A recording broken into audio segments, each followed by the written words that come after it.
The church doors swung open with a sound like judgment itself. Patricia Hart stood in the entrance, her silk dress catching the December light, her face carved from something harder than stone. 200 guests turned in their seats.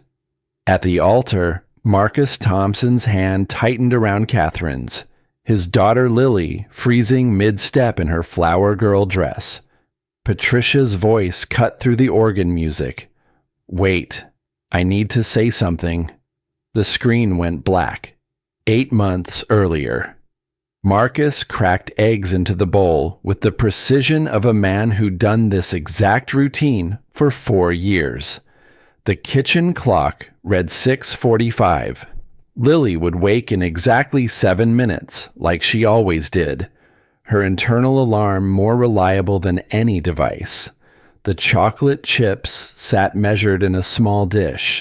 Sarah had always said the secret to perfect pancakes was getting the batter to rest, giving the flour time to hydrate, the bubbles to form just right.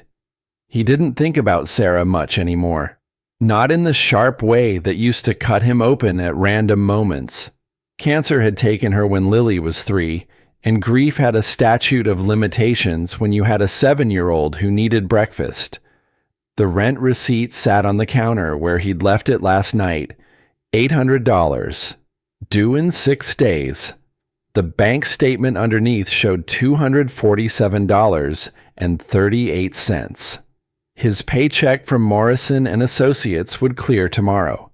15 years as a senior accountant, managing $12 million in client portfolios, and he still lived week to week in a rented 3-bedroom that needed new windows. Lily's footsteps sounded overhead, right on schedule. She appeared in the doorway wearing the reindeer pajamas he'd bought 2 Christmases ago, the ones that were getting tight around the ankles. Her gap-toothed smile hit him the way it always did, like something that could either break you or save you depending on which way you leaned. She climbed into her chair and studied the pancakes he'd already plated, the chocolate chips arranged in a pattern she'd recognize. A reindeer. She'd drawn one yesterday, brought it home from school with that particular pride kids get when they've made something they think is beautiful. Her voice was small in the morning quiet. "Dad, will Santa bring us a new mommy this year?" The spatula stilled in his hand. He'd known this was coming. She'd asked variations of the question before, but never this direct, never with Christmas 3 days away. He sat across from her, watching her fork push chocolate chips into new arrangements. The photo on the mantel caught the morning light. Sarah at the art gallery opening, that award certificate they'd framed together, her smile the kind that made you believe good things were possible. One sentence was all he could manage. "Your mother made the best pancakes, and cancer took her when you were 3. And some things don't come back, no matter how hard we wish." Lily nodded like she understood, but she was 7. She understood pancakes and reindeer and the gap where other kids had 2 parents at school pickups. The blind date was Ashley's idea. Ashley from Morrison's audit department, who'd sworn this friend of hers was different, open-minded, loved kids. Marcus had heard those promises 11 times before, watched 11 women's faces shift when they learned about Lily. That particular expression that tried to hide disappointment behind polite excuses. He'd said yes anyway because hope was cheaper than therapy. The restaurant was the kind of place that put cloth napkins on tables and didn't list prices on the menu. Marcus arrived 15 minutes early, wearing the suit he saved for client meetings, the one Sarah had picked out 6 years ago, that still fit if he didn't breathe too deep. December 24th, Christmas Eve. The dining room glowed with people who looked like they belonged in places like this, their laughter easy, their problems the kind money could solve. His date arrived at 7 exactly. Her name was Ashley, too. Different Ashley, wherein she had the kind of smile that came from good dental work and better genetics. White woman, early 30s, wearing a dress that cost more than his monthly grocery budget. She sat down with the fluid grace of someone who'd never had to think about whether she belonged somewhere. The conversation started safe. Weather, traffic, the Christmas decorations that had gone up too early this year. She worked in marketing for a tech startup. He managed accounts for mid-sized businesses. She ordered wine without looking at the price. He ordered water and pretended it was a choice. Then she asked about his family. The photo was already pulled up on his phone. Lily at the science fair last month, holding her volcano project. That gap-toothed grin splitting her face in half. Pride radiated from the screen. Ashley's face performed a magic trick. The smile stayed fixed, but something behind her eyes shifted, like a door closing that you couldn't see but could definitely hear. Her voice tried for casual. "You have a child?" The pause before child contained entire paragraphs. He'd learned to read those pauses. The hesitation, the recalculation, the sudden awareness that dating him meant complications she hadn't signed up for. She set down her wine glass with the care of someone handling evidence. Her words came out rehearsed, like she'd prepared this speech in the car. "I'm really focused on my career right now. Kids are just complicated. Building a family is such a big commitment, and I'm not sure I'm ready for that kind of responsibility." Complicated. The word hung between them like an accusation. She stood before the appetizers arrived, gathering her purse with efficiency that suggested practice. No apology, no softening, just the final verdict delivered with the detachment of someone reading a rejection letter. "You're not my type." She walked out past tables full of couples sharing dessert and holiday plans. The waiter appeared with menus he'd no longer need, his face carefully arranged in professional neutrality that somehow made the pity worse. Nearby diners whispered behind their hands, probably constructing the story they'd tell later about the guy who got dumped on Christmas Eve. Marcus sat in the humiliation for exactly 30 seconds. Then he stood, leaving cash for the water he'd barely touched, and prepared to go home to the daughter who'd asked Santa for something he couldn't deliver. And the woman's voice came from behind him, clear and calm. "Excuse me. Can you be my new husband?" He turned. She sat alone at the adjacent table, close enough that she'd heard everything, her designer suit sharp enough to cut. Her dark hair pulled back in a way that suggested she didn't have time for nonsense. Everything about her screamed success, from the watch on her wrist to the posture that said she'd built something and knew exactly what it was worth. Her face held no smile, no joke, just a question asked with the seriousness of someone making a business proposal. His throat went dry. "What?" She gestured to the empty chair across from him, the one Ashley had vacated like it was contaminated. "I heard everything. Your date, what she said to you, and I have a proposal." Heat crawled up his neck.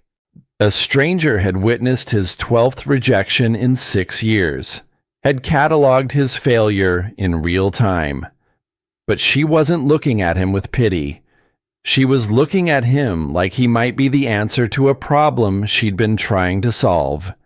She stood, moved to his table without asking permission, sat down with the confidence of someone who made decisions and expected them to stick.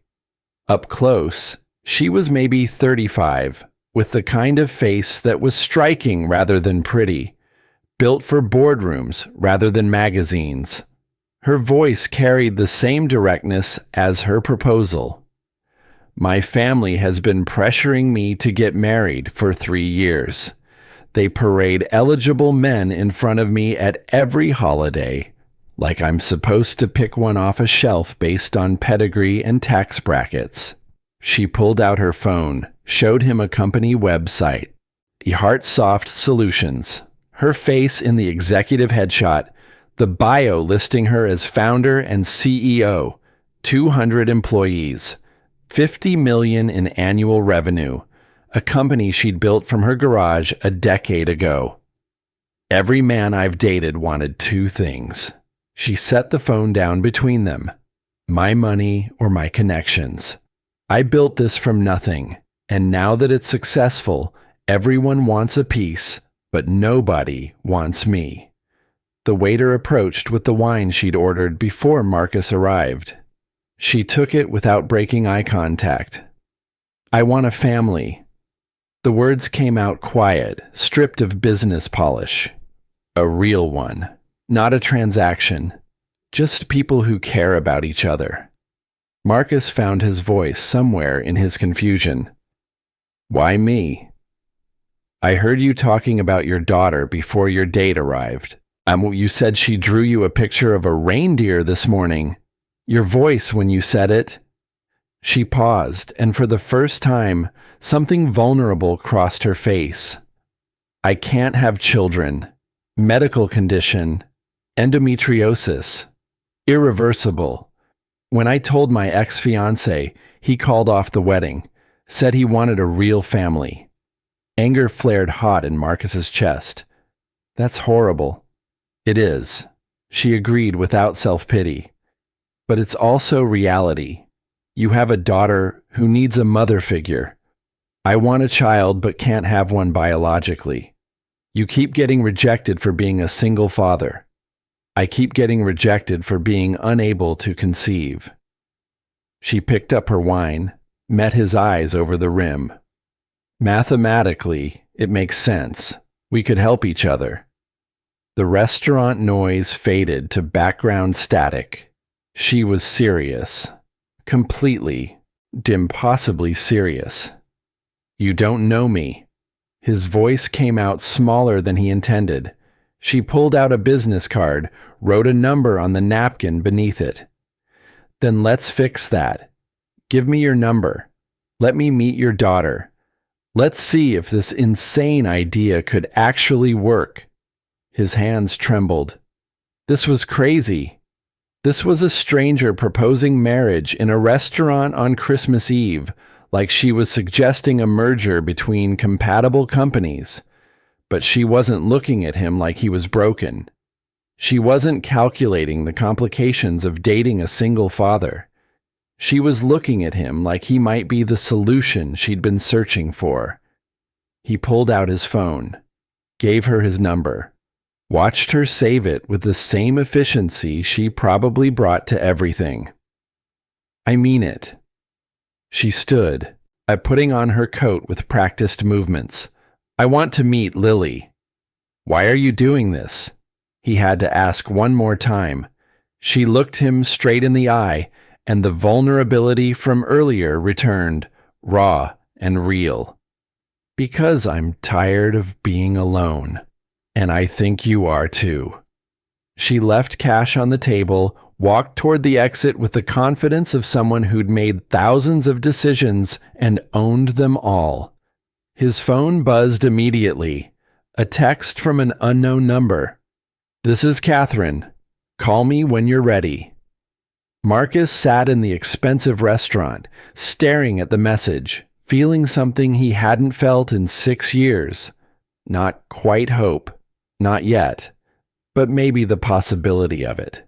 The outline of something that could become hope if he was brave enough to let it. Outside the windows, the Christmas lights turned the street into something almost magical. His phone sat heavy in his hand, the weight of a decision he didn't know how to make. Part 2. Investigation and Escalation. 3 days passed in silence. Marcus deleted Catherine's text twice, restored it once, and spent 72 hours convincing himself that successful CEOs didn't actually propose to strangers in restaurants on Christmas Eve.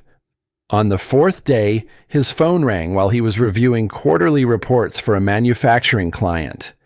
Catherine's name lit up the screen with the inevitability of a bill coming due. He answered on the third ring. Her voice carried no preamble. "You're overthinking this." "How do you know?" "Because I've been doing the same thing. I almost deleted your number twice." Honesty had a particular weight to it, and he could hear it in the pause before she continued. "I have a daughter. She's been through enough already." Catherine's response came quick. "You'll never be sure. You just have to decide if it's worth the risk." The silence stretched between them, filled with things neither of them knew how to say yet. Marcus watched numbers blur on his computer screen, profit margins and loss columns that suddenly seemed less important than the question he was actually being asked. "Saturday. There's a park near my house, 10 in the morning.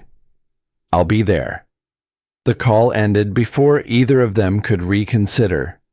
Catherine sat in her corner office on the 42nd floor of a building she didn't own but had negotiated favorable lease terms for. The city spread below her windows like proof of concept, so all those lights representing businesses that needed software solutions she could provide. 200 employees depended on her decisions. 50 million in revenue meant 50 million in responsibility. She pulled up a private browser window and typed Marcus Thompson's name into the search bar. Her assistant knocked and entered simultaneously, the privilege of someone who'd worked with her for 8 years. "You wanted the background check? What did you find?" The file landed on her desk with a soft thud of thorough research. Marcus Anthony Thompson, 36, senior accountant at Morrison and Associates for 15 years. Managed $12 million in client portfolios across 14 mid-sized businesses. CPA licensed, CFP certified, 0 disciplinary actions. On performance reviews that used words like meticulous and trusted. Widower. Sarah Thompson, deceased 4 years prior. Cancer. Aggressive. 3 months from diagnosis to funeral. Art teacher at Riverside High School. The obituary mentioned her smile and her belief that everyone had worth. One daughter. Lily Marie Thompson, age 7, 2nd grade at Riverside Elementary. Honor roll last semester. Art club member. Science fair participant. Current residence, rented 3-bedroom on the east side. Rent $800 monthly. Bank records showed consistent paycheck deposits, consistent bill payments, and the kind of careful budgeting that came from raising a child alone on a single income. No criminal record, no civil suits, no red flags except the obvious one. He was exactly what her parents would hate. Catherine closed the file and looked at her reflection in the darkened window. A woman who'd built an empire from a garage and still couldn't build the one thing she actually wanted. She picked up her phone. "Clear my Saturday morning." The park occupied 3 acres of green space between neighborhoods that couldn't quite decide if they were gentrifying or holding ground.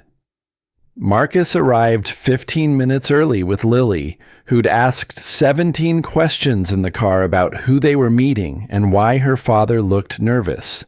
He'd settled on the truth. "A friend of mine wants to meet you." Lily studied him with the particular intensity of 7-year-old skepticism. Like how Ms. Jessica was a friend, and Ms. Rachel, and that lady who left before dessert came. The catalog of failures hit harder coming from his daughter's memory. Catherine is different. How? He didn't have an answer that made sense, so he bought time by pointing at the duck pond. Catherine arrived exactly on time, her punctuality suggesting this was how she approached everything. She'd traded the designer suit for jeans and a sweater that probably cost more than his monthly grocery budget, but looked casual enough to pass. Her hair hung loose instead of pulled back, softening the boardroom sharpness into something more approachable. Lily ran ahead to throw breadcrumbs she'd insisted on bringing. Marcus and Catherine walked side by side, maintaining careful distance, two strangers pretending this was normal. "Thank you for coming." Catherine watched Lily laugh as a duck waddled too close, wings flapping indignation. "She's beautiful. She's everything." They stood in silence while Lily conducted complex negotiations with waterfowl. Then she turned and noticed Catherine for the first time, her face shifting into polite curiosity that Sarah had taught her was how you greeted adults you didn't know. She walked back to them, breadcrumbs forgotten. "Hi, are you my dad's friend?" Catherine crouched down to eye level, the movement practiced like she'd researched how to talk to children. "I am. My name is Catherine. What's yours?" "Lily Marie Thompson. I'm named after a flower." "I know. Lilies are my favorite." Lily's face transformed, gap-toothed smile breaking through careful politeness. "Really? Really?" Just like that, the ice shattered. Lily started talking about the ducks, about school, about the drawing she'd made yesterday of a dragon-eating pizza, because dragons probably got tired of princesses and treasure. Catherine listened to every word like it mattered, like a 7-year-old stream of consciousness contained information worth cataloging. Marcus watched something tight in his chest begin to loosen. After the pond, Lily asked if Catherine wanted to see her room. Marcus almost said no, almost maintained the boundary between this experiment and his actual life. But Catherine said yes before he could stop it, and Lily's hand was already pulling her toward the parking lot. His house felt smaller with Catherine in it. She stood in the living room that needed new carpet, studying the photos on walls that needed fresh paint. Most showed Lily at various ages. A few captured Sarah at that art gallery opening. On the one where she'd won an award for teaching excellence 2 months before the diagnosis. Catherine's voice went soft. She was beautiful.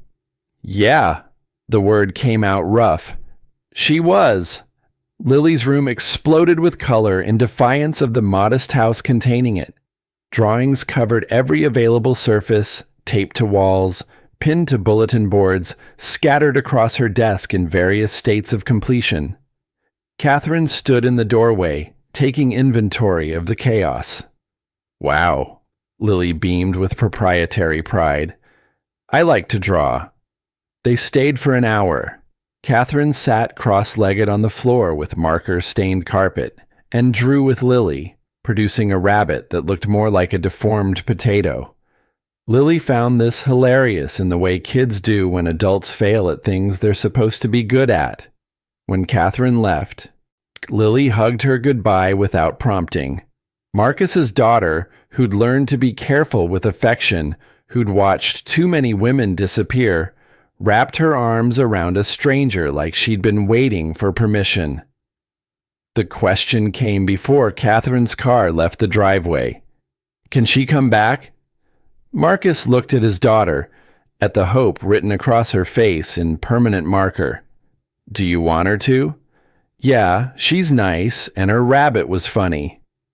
Catherine came back the next weekend, and the weekend after that. Saturday mornings became a routine that felt simultaneously foreign and inevitable. Week 1, more drawing, Catherine's artistic skills improving from terrible to merely bad. Week 2, cooking lessons that ended with burned pasta and Lily's laughter echoing off kitchen walls. To week 3, the science fair where Catherine explained coding concepts using terms an 8-year-old could grasp. Week 4, Christmas lights downtown, Lily holding both their hands while commenting on which displays were prettiest. Marcus kept a mental tally. 6 weekends, 47 hours logged together, $342 spent on activities his budget had to stretch to accommodate. Each Saturday, another piece of evidence that maybe this insane idea could actually work.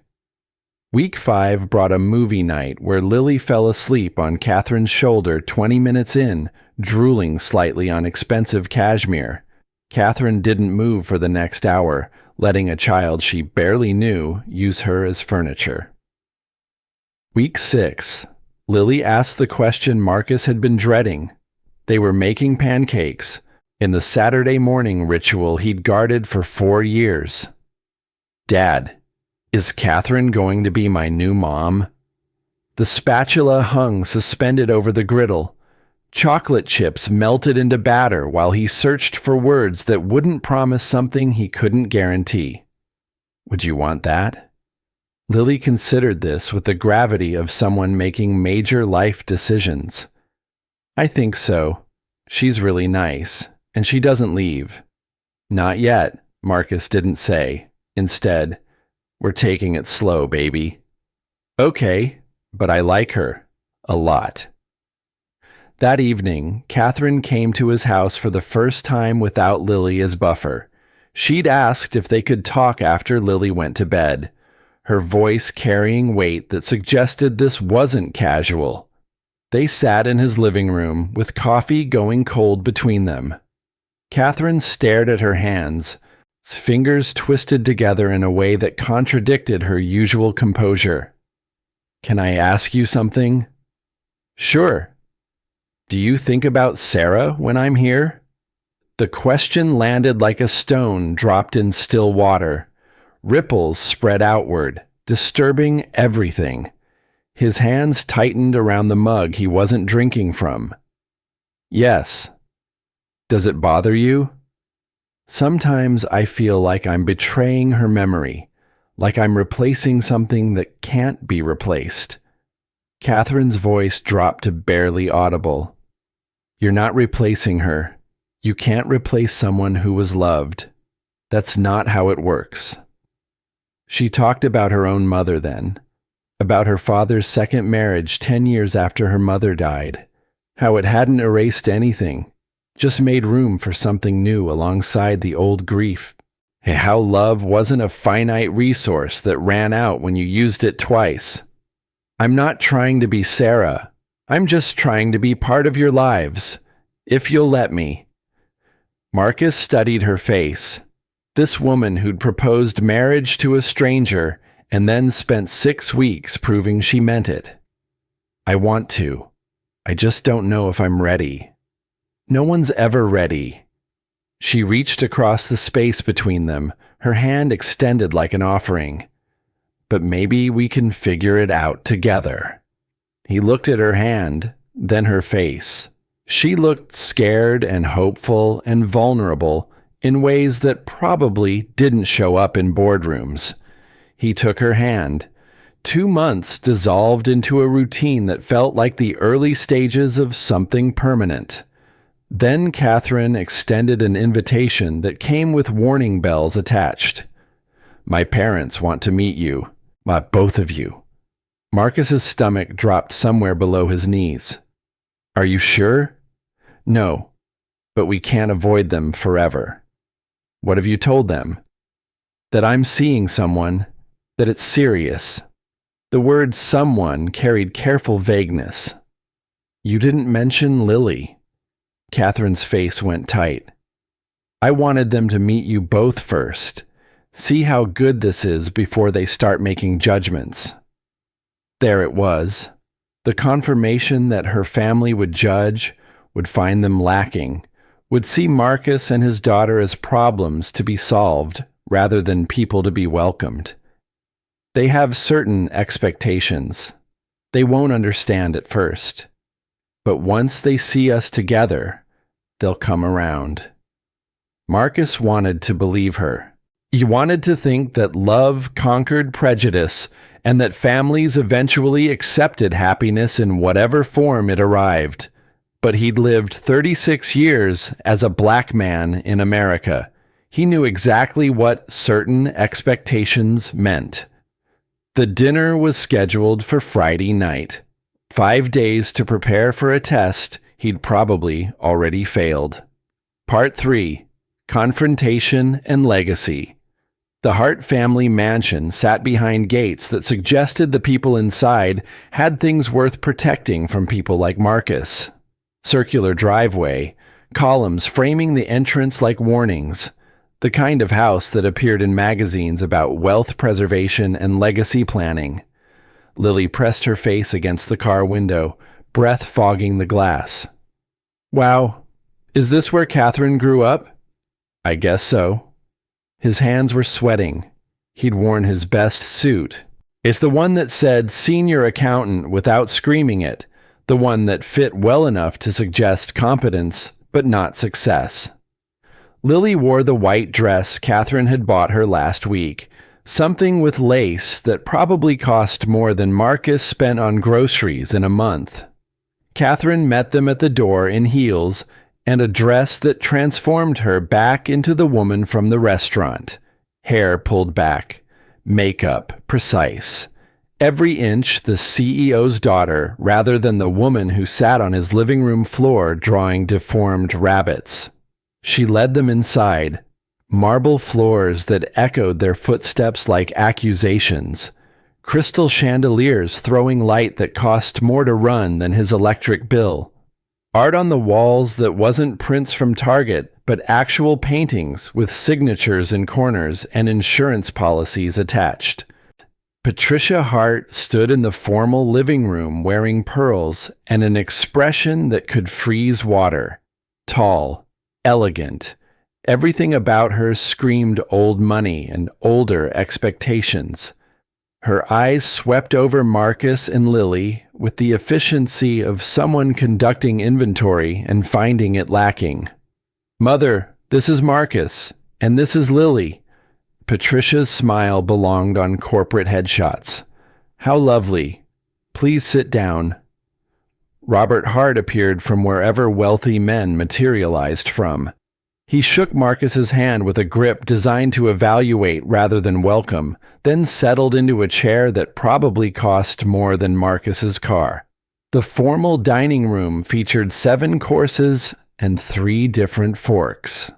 Lily looked overwhelmed before the first plate arrived, and her eyes tracking silverware arrangements like they were complex math problems she hadn't studied for. The interrogation started politely. Robert asked about Marcus's work with the tone of someone inquiring about a servant's duties. Accounting. Senior accountant at Morrison & Associates. 15 years. And you manage $12 million in client portfolios. Mid-sized businesses primarily. Manufacturing, retail, some service sector. Robert's nod suggested this was acceptable if unimpressive. Patricia's face revealed nothing. The questions continued through courses Marcus couldn't identify. What neighborhood did he live in? What kind of car did he drive? Where had Lily attended preschool? Each question designed to map the distance between their worlds. And then Patricia's voice sharpened into something more direct. And you're raising Lily alone? Such a formative age. Yes, my wife passed away 4 years ago. I'm sorry for your loss. The words contained no warmth, just the social obligation of sympathy dispensed and checked off. Lily sat quietly, pushing food around her plate with forks she wasn't sure how to use correctly. She'd been silent since they sat down. Her usual brightness dimmed under the weight of judgment she could feel, but not name. Robert leaned back in his chair, studying Marcus with the same assessment he probably brought to quarterly reports. A single father working a modest job, no mother figure in the home. That hardly seems ideal for a child's development. The word modest hit like a slap disguised as observation. Father, Catherine started. Okay, I'm just being realistic, Catherine. You can't ignore facts. This child needs stability, structure, a proper family unit with appropriate resources. Patricia's voice joined her husband's. Can you provide those things, Mr. Thompson? The educational opportunities, the social connections, the advantages that children need to succeed in today's competitive environment. The question wasn't really about Lily. It was about whether Marcus understood his place and had the sense to stay in it. I do my best. Patricia's smile didn't reach her eyes. Your best. How admirable. But Catherine deserves more than someone's best. She deserves exceptional. She's built an empire from nothing. She comes from a family with standards and expectations. And you want her to throw that away to play mother to someone else's child? The words landed like physical blows. Lily's fork clattered against her plate, the sound too loud in the sudden silence. Her eyes went wide and wet, 7 years old, and understanding perfectly that she'd just been called a burden. Marcus stood before he could stop himself. Excuse me, Lily, we're leaving. Marcus.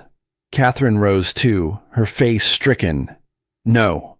His voice came out harder than intended, loud enough to carry through rooms designed for polite conversation. This was a mistake. Please don't go. Let me talk to them.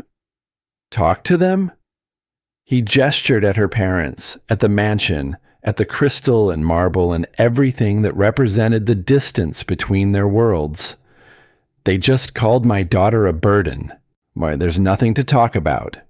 They just need time to understand. They understand perfectly.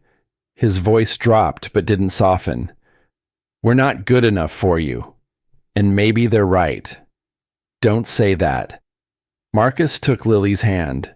She was crying silently, tears running down her face while she tried to be quiet about it, tried not to make things worse. I'm sorry I put you through this. He walked out. Catherine called after him, but he didn't stop. Couldn't stop. Because if he stopped, he'd have to look at his daughter's face and see the damage he'd caused by bringing her into a room full of people who looked at her like she was something to be overcome rather than someone to be loved. In the car, Lily's silence broke into sobs. They hate me. They don't hate you, baby. Yes, they do. They think I'm bad. Oh, they think I'm making everything wrong. Marcus's heart shattered into pieces too small to count. He'd brought her here. He'd exposed her to people who judged children by their circumstances rather than their character. He'd failed the one job that mattered. Catherine called that night. He didn't answer. She called the next day and the day after, left voicemails that started apologetic and ended desperate. Text messages piled up unread. I'm so sorry. Please let me explain. They were wrong. Please don't shut me out. He deleted them all. On the 4th day, Catherine appeared at his door looking terrible. Dark circles under eyes that suggested sleep had become optional. Hair messier than he'd ever seen it. The boardroom polish stripped away to reveal something raw underneath. What do you want? I want to fix this. You can't. Yes, I can. I talked to my parents. I told them they were completely out of line. An apology won't change what they think. Marcus's voice stayed level through force of will. They made it very clear. Lily and I aren't good enough. And you know what? They're probably right. Don't say that. Why not? It's true. Look at us, Catherine. You live in penthouses and I rent a 3-bedroom house. You run a company and I push papers in a cubicle. We don't fit in your world. I don't care about any of that. But your family does, and they always will. The truth felt heavy in his mouth. Every holiday, every family event, we'll be the outsiders. Lily will feel it. I saw her face at that dinner, and I won't put her through that again. Catherine's eyes filled with tears that she tried to blink away. So that's it? You're just giving up? I'm protecting my daughter. By pushing me away? Her voice broke on the words. Your family will never accept us, and I won't make Lily live in a family where she's treated like she's not good enough. What about what I want? What about what Lily wants? She loves me. I know she does. It's not enough. The words hurt to say. Love isn't enough when the world keeps telling a 7-year-old that she's not wanted. My parents aren't the world. They're your world. I won't subject Lily to a lifetime of that. Catherine stood there, tears streaming down her face, her composure finally breaking completely. So you're choosing for her? You're not even going to ask what she wants? She's 7. She doesn't understand the complexity. She understands more than you think. She understands that someone cares about her. And you're taking that away because you're scared. I'm being realistic. You're being a coward. The word hung in the air between them like an indictment. Marcus's hands shook with the effort of standing still, of not letting her see how much that hurt, how much all of this hurt. Get out of my house. Marcus, get out. We're done. Catherine stared at him for 5 seconds that felt like 5 years. Then she turned and walked away, her shoulders shaking with sobs she'd finally stopped trying to hide. Marcus closed the door and leaned against it, his whole body trembling. From upstairs came the sound of Lily's door opening, footsteps on stairs. She'd been listening. She appeared at the bottom step holding the stuffed rabbit Catherine had won for her at the fair last month. Dad? Yeah, baby. Is Catherine gone? His throat closed up. Yeah, probably forever. Lily's face crumpled. But I don't want her to go. I know, but it's complicated. Is it because of me? The question came out small and terrible. Because her parents don't like me? No, it's not because of you. Yes, it is. Tears rolled down Lily's cheeks, her voice rising. They said I was bad. They said you can't give me good things. They said Catherine shouldn't be with us because of me. They were wrong. Then why did you let them win? Lily shouted, the first time Marcus had ever heard her raise her voice like that. Why did you make Catherine leave? She was nice to me. She made me happy. And you sent her away. I was trying to protect you. I don't want protection. The scream came from somewhere deep. I want Catherine. I want her to come back. I want her to be my mom. She ran upstairs. Her door slammed hard enough to shake the walls. Marcus stood in the empty hallway, feeling the weight of what he'd done crushing down on him. He'd wanted to protect Lily from rejection, from feeling unwanted, from the pain of not measuring up to other people's standards. Instead, he'd taken away the one person who'd made her feel whole. He'd taught her that she was the reason good things couldn't happen. That loving her meant sacrifice and loss, and eventually, everyone leaving. He sank to the floor, head in his hands, and let himself break. 3 days passed in silence. Lily barely spoke to him. Yes, the light had gone out of her eyes, replaced with something wounded that killed him to see. She stopped drawing. That's what finally broke through his rationalizations. He walked past her room and saw the art supplies untouched, the colored pencils gathering dust, the sketch pad closed. Sarah's daughter had stopped creating. His sister arrived unannounced on the 4th night, took one look at him, and shook her head.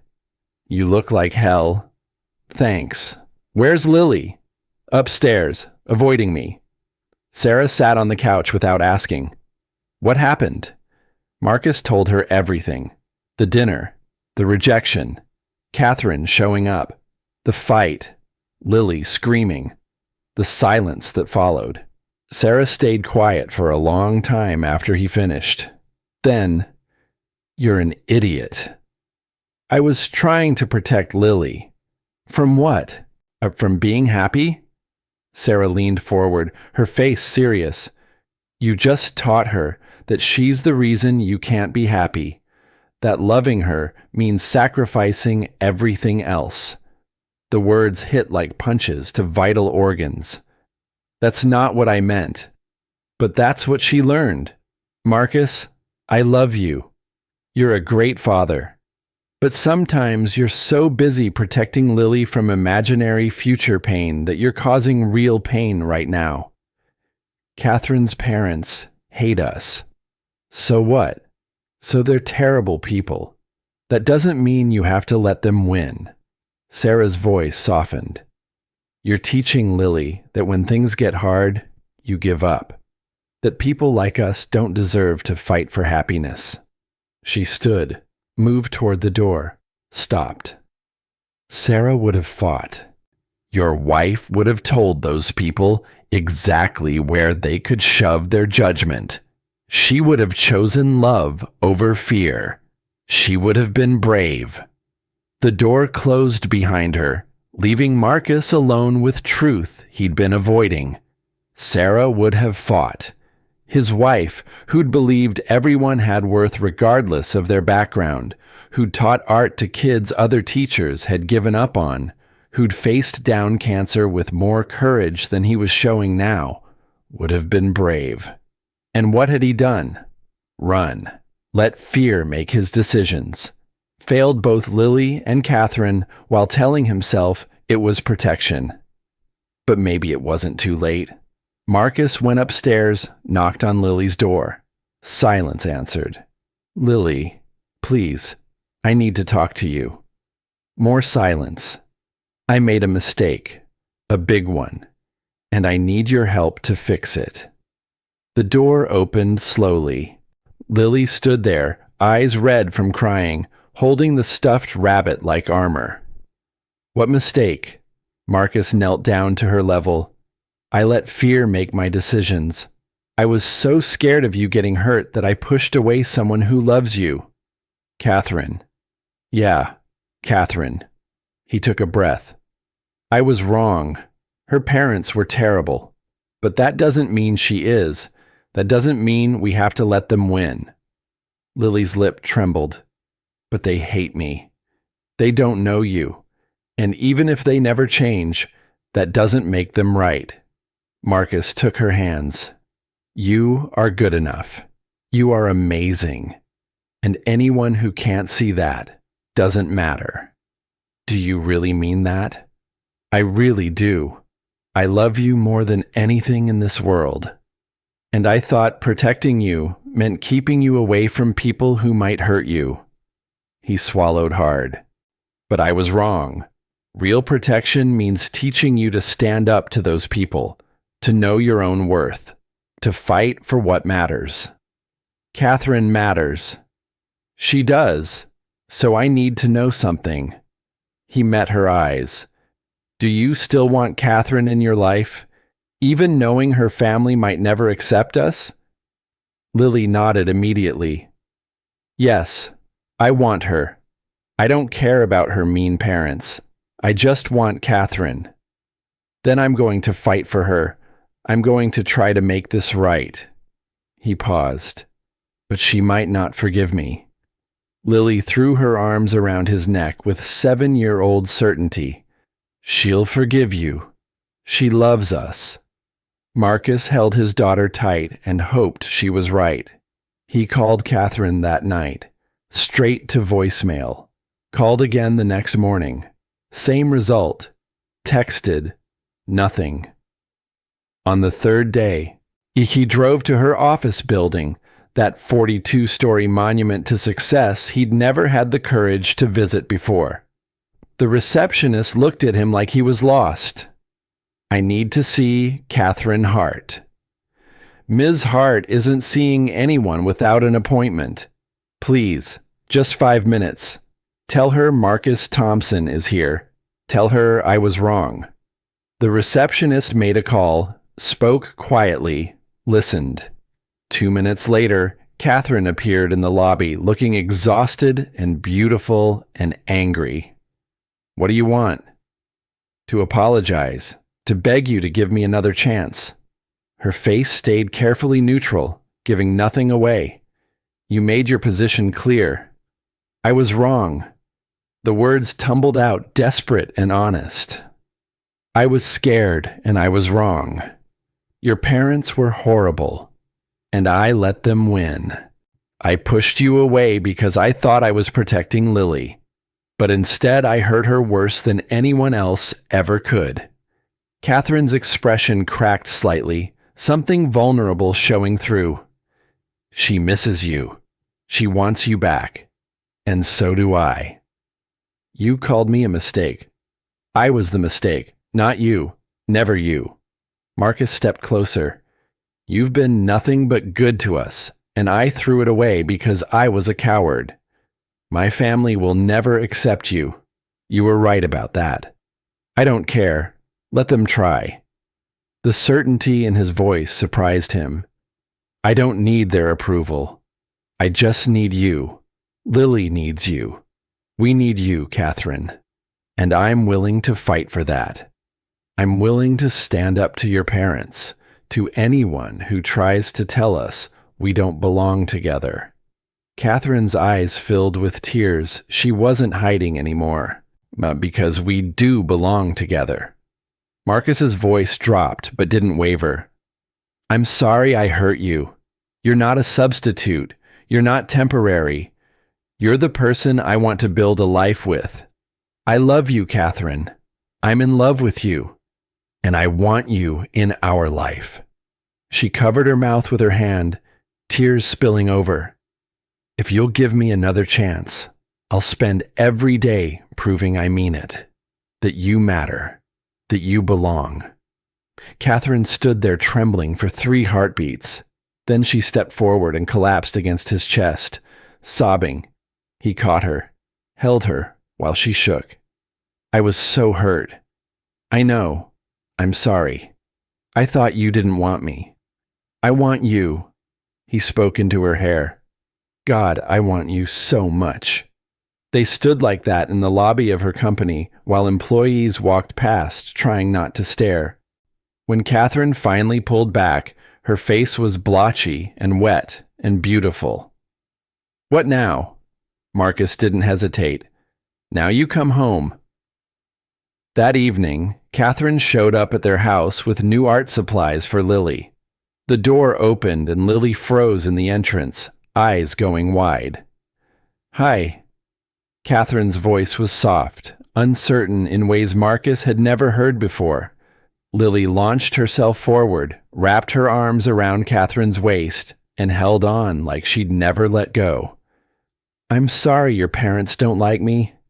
Catherine knelt down, took Lily's face in her hands. Hey, you have nothing to be sorry for. Nothing. My parents were wrong, so wrong. And I told them they can either accept you and your dad, or they can lose me. Because you two are my family now. The family I choose. Really? Really? You're stuck with me now. If you'll have me. Forever? Lily's voice was small and hopeful. Forever. Lily hugged her again, tighter this time. Over her head, Catherine looked at Marcus with a question in her eyes. He nodded. Yes, forever. 3 weeks later, Catherine sat across from her parents in a private room at a restaurant they'd chosen. Neutral ground. No Marcus. No Lily. Just the 3 of them, and the decision she'd made. Patricia sipped wine without making eye contact. Robert cleared his throat with the sound of a man preparing to deliver prepared remarks. Catherine, we've been thinking. I don't care what you've been thinking. Her voice stayed calm but carried steel underneath. I'm here to tell you what I've decided. Patricia's lips thinned into a line. I'm going to marry Marcus Thompson. I'm going to be Lily's mother. I'm going to build a life with them. Catherine set down her untouched wine. And you have 2 choices. She met each of their eyes in turn. You can accept them. Come to our wedding. Be part of our lives. Be grandparents to Lily. Or you can continue to judge us, continue to think we're not good enough. And you will never see me again." Robert's face went red. "You can't be serious." "I've never been more serious in my life." Catherine's voice didn't waver. "I've spent 35 years trying to be what you wanted, the perfect daughter, the perfect businesswoman, and I was miserable. Then I met Marcus and Lily, and for the first time, I was happy. Really happy." She leaned forward. "I'm not asking for your permission. I'm telling you what's happening. What the only question is whether you want to be part of it." Patricia set down her wine glass with a sharp click. "This is ridiculous. You barely know this man." "I know he's kind. I know he's a devoted father. I know he makes me laugh. I know he sees me as more than a bank account or a business connection, which is more than I can say for every man you've ever introduced me to. That's not fair, isn't it?" Catherine stood. "You have 1 week to decide. After that, my door closes permanently." She walked out without looking back, leaving her parents sitting in expensive silence. 6 days passed with nothing. No calls, no texts, no acknowledgement that the ultimatum had been received or considered. Catherine told herself she'd made peace with losing them, told herself she'd chosen happiness over approval, but it still hurt in ways she didn't want to examine too closely. On the 7th day, her mother called. "We'd like to meet them again, properly this time." Patricia's voice was stiff, formal, the sound of someone swallowing pride in small, painful doses. "Why?" A long pause. "Because you're our daughter, and we don't want to lose you." It wasn't an apology, it wasn't acceptance, but it was something. "Okay, but this time we do it my way. No mansion, no formal dinner, just the park. Casual. And if you say one unkind word to Lily, we're done permanently." "Understood." The following Saturday, they met at the same park where Catherine had first met Lily. Patricia and Robert arrived in casual clothes that looked uncomfortable on them, like costumes worn for a role they hadn't auditioned for. Marcus and Lily were already there. Lily was feeding ducks with the same bread she'd brought months ago, laughing at their antics with the unself-conscious joy of children who hadn't learned to guard their happiness yet. "Mother, Father, thank you for coming." Patricia nodded stiffly. Robert's jaw was tight with whatever he was swallowing to be here. Lily turned and saw them. Her smile faded, body tensing with memory of that terrible dinner. She moved closer to Marcus, seeking protection. Catherine's heart sank. This was already going wrong. Then Lily did something unexpected. She walked up to Patricia with careful steps, holding out the bag of bread like an offering. "Do you want to feed the ducks? I brought extra bread." Her voice was small but brave, the sound of a child choosing kindness over fear. Patricia looked startled, like she hadn't expected Lily to speak to her, much less offer inclusion. They're really hungry. That fat one over there is my favorite. I call him Duke." Despite herself, despite years of carefully maintained composure, Patricia's lips twitched, almost a smile. "Duke?" "Yeah, because he's fancy, like a duke. See how he walks?" This time Patricia did smile. Small, real, the first crack in the ice. "I see. Show me which one is Duke." For the next hour, something shifted. Lily was completely herself, bright, funny, unguarded. She talked about her drawings, about school, about the dragon that ate pizza, because dragons probably got tired of the same old diet. She asked Patricia about her favorite color, asked Robert if he'd ever fed ducks before. He asked questions with the genuine curiosity of children who hadn't learned that some people weren't worth knowing. And slowly, incrementally, like ice melting under spring sun, Patricia and Robert began to soften. Not completely, not all the way. But the rigid judgment started to crack. After the ducks, they walked.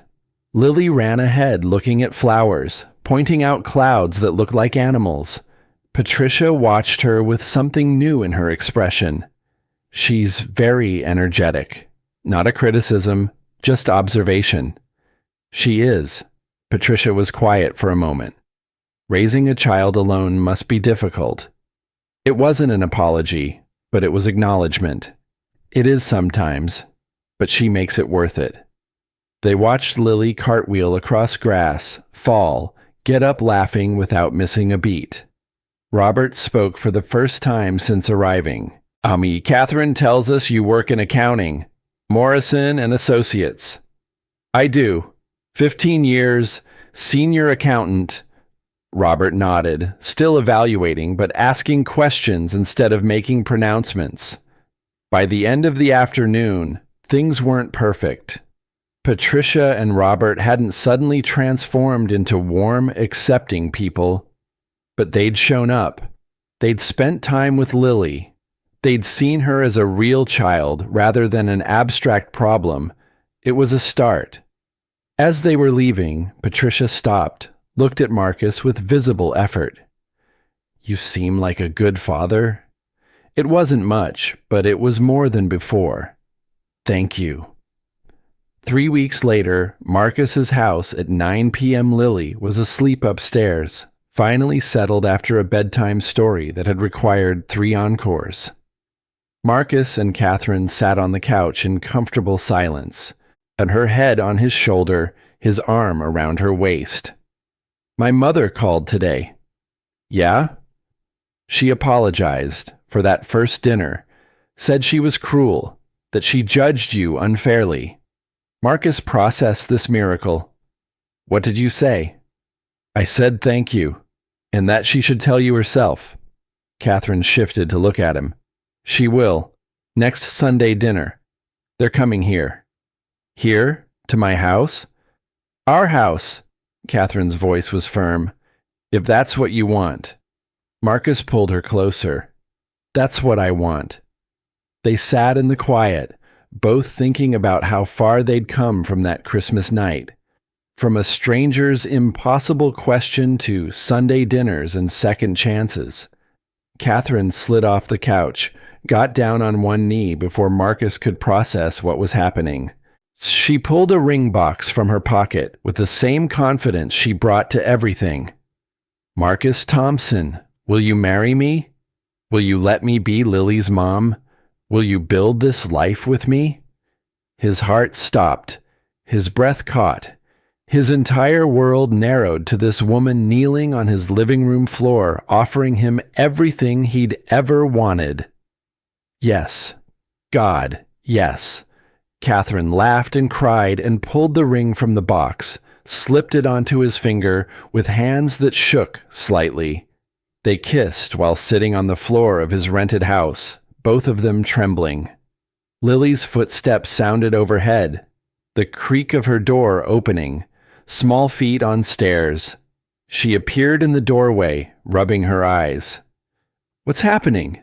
Marcus and Catherine looked at each other, then at Lily. Or Catherine just asked me to marry her. Lily's eyes went wide. And you said yes? I said yes! Lily screamed with pure joy. She ran across the room and threw herself at both of them, all three ending up in a pile on the floor, laughing and crying and holding each other tight. You're really going to be my mom? Catherine cupped Lily's face in her hands. Really, if that's okay with you. It's very okay. They stayed like that for a long time. 3 people who'd found each other through rejection and loneliness and a crazy question on Christmas Eve. A family built from choosing each other again and again, even when it was hard, especially when it was hard.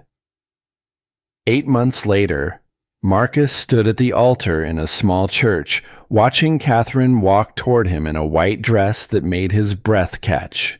Lily walked beside her in a matching flower girl dress, carrying a bouquet of lilies with the seriousness of someone performing a sacred duty. Patricia and Robert sat in the front row. Patricia's eyes were wet, her hand clutching Robert's like she needed the anchor. The ceremony was small. Close friends, family who mattered. Sarah's sister in the second row crying happy tears. Catherine's business partner filming on her phone. Marcus's accounting colleagues looking surprised that their quiet coworker had pulled off this kind of miracle. The officiant reached the traditional question. "If anyone objects to this union," Lily shouted before he finished, "No, they're perfect together." The church erupted in laughter. Catherine's face split into the kind of smile that couldn't be contained. Marcus felt his eyes burn with tears he didn't bother hiding. Patricia stood up. The laughter died. Everyone froze. Marcus's hand tightened on Catherine's, his body tensing for the fight he'd promised he was ready for. Patricia turned to face them, her voice carrying through sudden silence. "Wait, I need to say something." Catherine's fingers dug into Marcus's hand. "I was wrong." Patricia's voice cracked on the words. "I judged you unfairly, Marcus. I thought you were using my daughter. I thought—" She paused, wiping her eyes. "I thought you couldn't possibly be good enough for her. But watching you these past months, the way you love Catherine, the way you've raised Lily, you're a good man, a good father." She turned to Lily, her voice softening. "And you, sweet girl, well, you've brought joy back into our lives that we didn't know we were missing." Back to Catherine. "You chose well, darling." Then to Marcus, "Welcome to our family." She sat back down, crying openly now, while the church sat in stunned silence. The officiant cleared his throat. "Well, unless there are any other objections." Silence. Then applause that started small and built into something overwhelming. Marcus and Catherine exchanged vows they'd written themselves. Promises about choosing each other, fighting for each other, building something new while honoring what came before. When they kissed, Lily cheered louder than anyone. The reception was held in the church hall, nothing fancy, just people who cared about them eating cake and dancing to music that was slightly too loud. A slideshow played on the wall showing the past 6 months. Sunday dinners at Marcus's house, Patricia teaching Lily to bake cookies, flour on both their faces. The art show where all 4 of them stood together while Lily's work was displayed properly for the first time. Catherine helping Lily with homework at the kitchen table. Robert and Marcus playing chess on the back porch. Family picnics, holiday decorations. Gradual laughing together like they'd forgotten how to do anything else. Marcus watched the photos with wonder, evidence of transformation, proof that people could change, that families could grow in unexpected directions, that fear didn't have to win. The DJ announced the father-daughter dance. Marcus took Lily's hand, led her to the floor while everyone watched. They swayed to music about little girls growing up too fast. And Marcus thought about Sarah, about how she'd love seeing this, how she'd approve of Catherine, how she'd want him to be happy. Halfway through the song, Catherine tapped his shoulder. "May I?" Marcus stepped back. Catherine took his place, taking Lily's hands, and suddenly all 3 of them were dancing together. No formal structure, just movement and laughter and joy. Lily stepped on Catherine's foot. "Oops, sorry." "It's okay, sweetheart." Marcus mouthed over Lily's head. "Thank you for choosing us." Catherine's eyes filled with tears again. Thank you for letting me." The song ended. Another began. They kept dancing, the three of them in the center of everything, while Patricia and Robert watched from their table with expressions that looked almost like happiness. Later, at the head table, Lily's drawing was displayed in a frame. Stick figures in crayon: Marcus, Catherine, Lily, Patricia, Robert. Above them, in careful 7-year-old printing, "My Family." The reception wound down. Guests left with well wishes and full stomachs.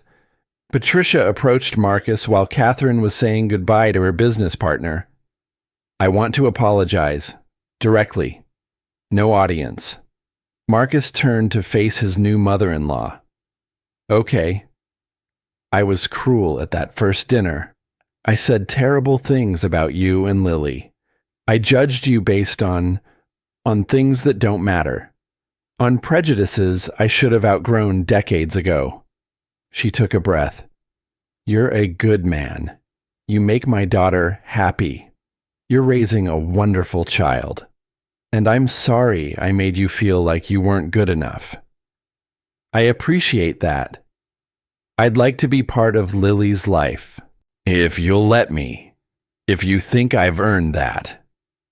Marcus thought about second chances, about how Catherine had given him one, about how Lily had forgiven him for pushing Catherine away, about how transformation was possible if people were willing to do the work. Lily would love that. We both would. Patricia's shoulders dropped like she'd been holding her breath. "Thank you." She walked back to Robert, who was talking to Lily about something that made her giggle. The two of them looked almost comfortable together.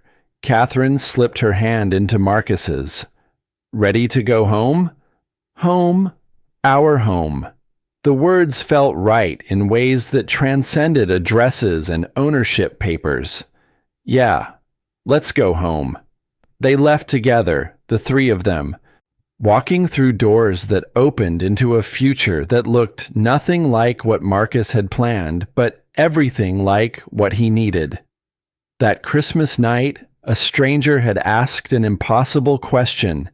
He'd thought she was crazy, but crazy had given him everything: a partner who fought for him, a family that chose love over fear, a daughter who got to grow up knowing she was wanted. The screen faded to text. Marcus and Catherine established the Thompson Hart Family Foundation, $2 million in grants to single-parent families over 3 years. Lily is now 8, still loves drawing, and Duke the Duck. Patricia volunteers at Lily's school art program. Some families are born. Some are built. All are real.